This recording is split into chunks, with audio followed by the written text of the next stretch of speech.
When I signed the lease, my landlord gave me one rule that wasn't written anywhere. He waited until we were standing in the empty apartment, keys already in my hand, paperwork finished, before he mentioned it, like an afterthought, like something he almost forgot. "There's a hallway door at the end of your unit," he said. "Don't open it between 1:10 and 1:25 a.m.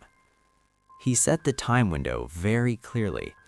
Not late at night, not after midnight, not ever. That specific 15 minutes. I laughed at first, because that's what you do when something sounds like a joke, but the person saying it doesn't smile. "Why?"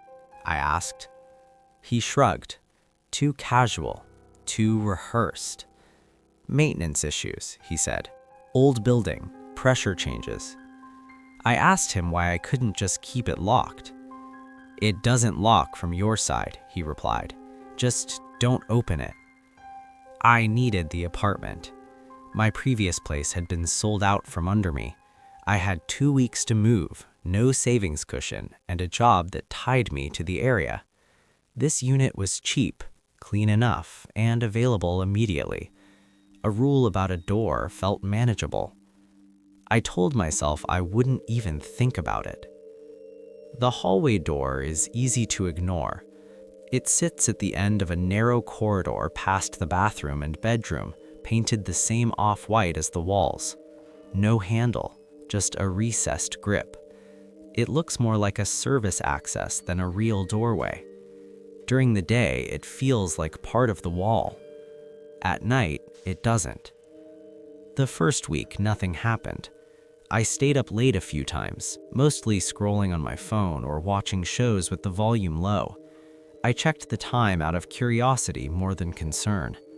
1:09 a.m., 1:10 a.m. Nothing. By the second week, I noticed the sound. Not knocking, not at first. More like someone shifting their weight on the other side. A faint scrape, fabric against concrete, something adjusting itself and settling again. Only during that 15-minute window. I told myself it was pipes. Old buildings breathe. Everyone knows that. Still, I started leaving my bedroom door closed at night. I didn't like how the sound traveled down the hall. Last night, I forgot the time. That's the part I keep replaying.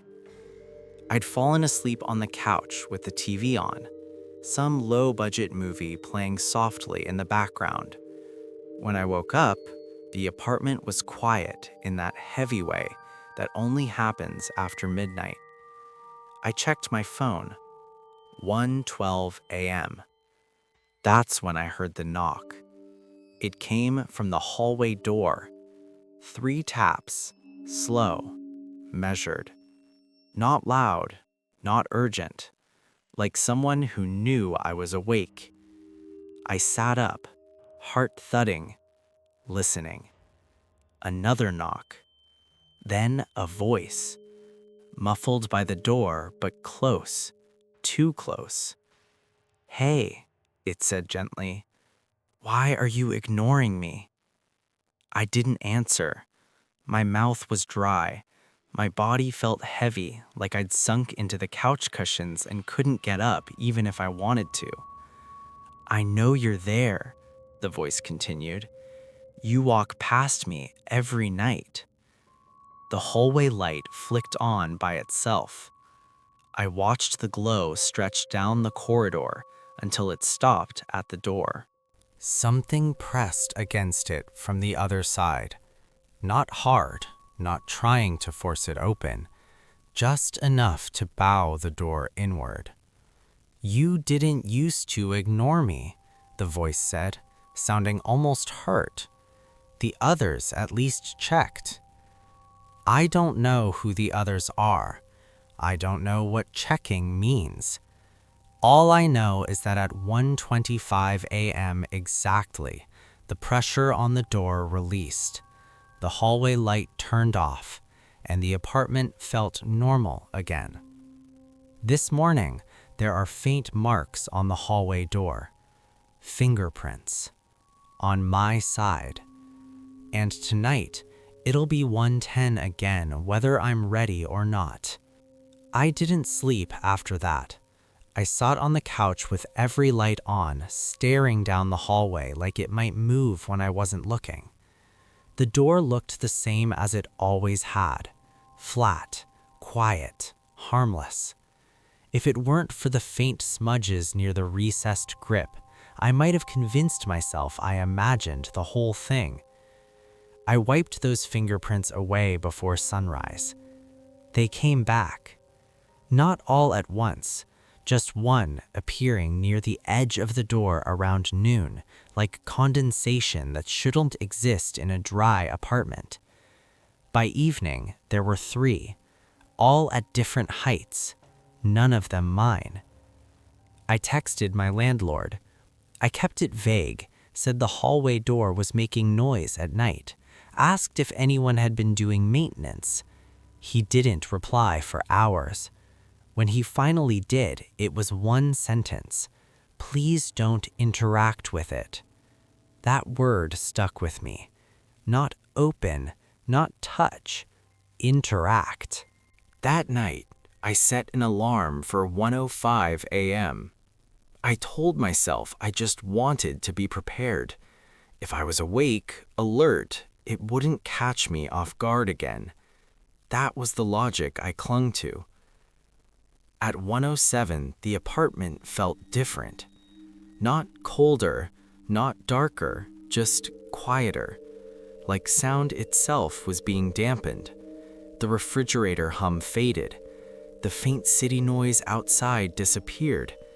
Even my own breathing sounded wrong, too loud in my ears. At 1:10, the hallway light turned on. I hadn't touched the switch. The door didn't knock this time. It sighed. A long, slow exhale from the other side, like someone settling in after standing too long. "I thought you might want to talk tonight," the voice said. It sounded closer than before, less muffled, like the door wasn't doing as much work anymore. "I don't know you," I said. My voice shook, and I hated that it did. There was a pause. "That's not true," the voice replied gently. "You just don't remember." Something slid along the door from the inside.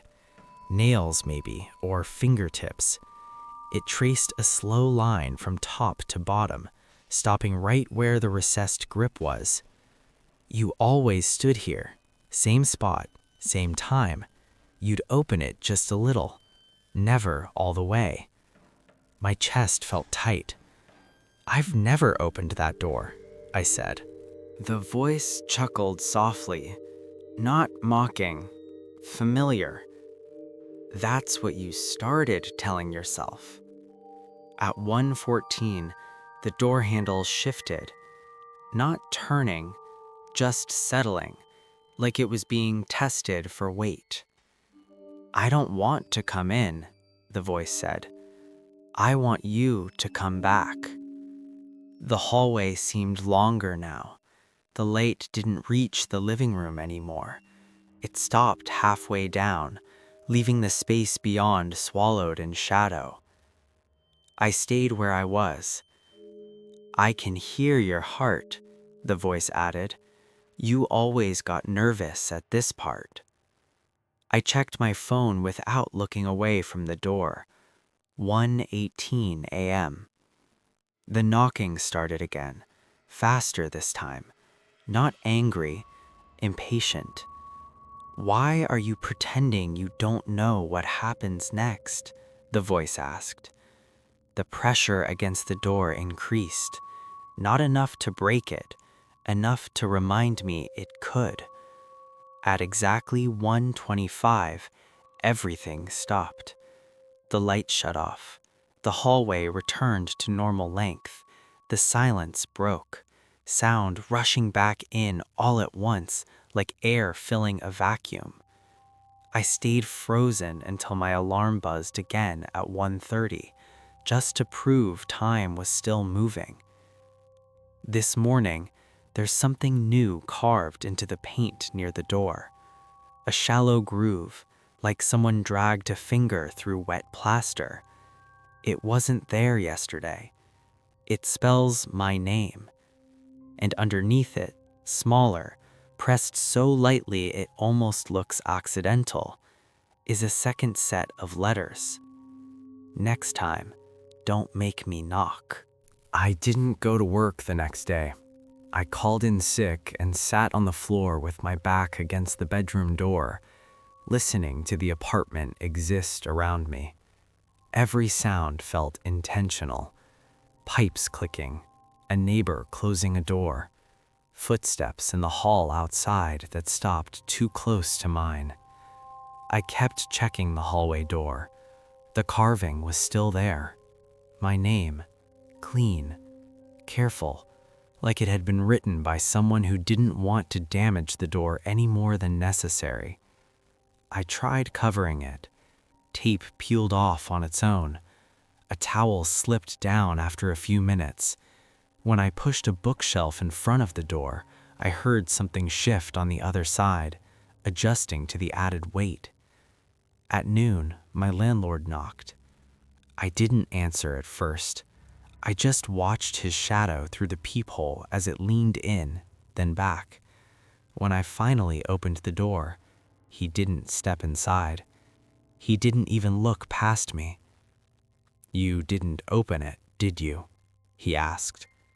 "No," I said, "but it's talking to me." He nodded once, like that confirmed something he already knew. "I told you not to interact," he said quietly. "I didn't," I snapped. "It spoke first." He sighed and rubbed his face. "That's still interaction." I asked him what it was. He hesitated, then shook his head. "It's not a thing," he said. "It's a schedule." That didn't make sense, and he didn't try to explain it. Instead, he told me that the door used to be an access point, not to another apartment, not to the stairwell, to a hallway that no longer exists on the building's plans. They sealed it years ago when tenants started complaining about lost time, about conversations they didn't remember having, about promises. People used to open it, he said, just to crack, just to check. I asked what happened to them. "They stopped living here," he replied. "Not all at once." Before he left, he gave me one last instruction. "If it asks you to open the door," he said, "don't answer. If it asks you a question, don't correct it. And whatever you do, don't apologize." I asked why. Because apologies sound like consent. That night, I didn't wait for 1:10. At 12:58 a.m., the apartment started to quiet again, sound thinning, space stretching. The hallway light flicked on early, like it was impatient. At 1:03 a.m., the door spoke. "You moved things," it said. Not angry, observant. That's new. I stayed in the bedroom, lights on, phone in my hand. I didn't reply. "I don't need you to open it," the voice continued. "That was just how you used to do it." Something pressed against the door. Slowly, carefully. "I only need you to stand there." I watched the time crawl forward on my phone. 1:08. The pressure increased. "You're making this harder," the voice said. "You always did." At 1:10 exactly, the bedroom door behind me creaked. I hadn't touched it. The voice softened. "I can wait. It said, "You still belong to this window." At 1:25, the pressure vanished. The hallway light went off. The apartment snapped back into place, like nothing had happened. I didn't move for a long time. This morning, the hallway door is clean. No fingerprints, no carving, no marks at all. But my phone alarm for tonight is already set. I didn't set it. It's labeled "Check In," and it goes off at 1:10 a.m.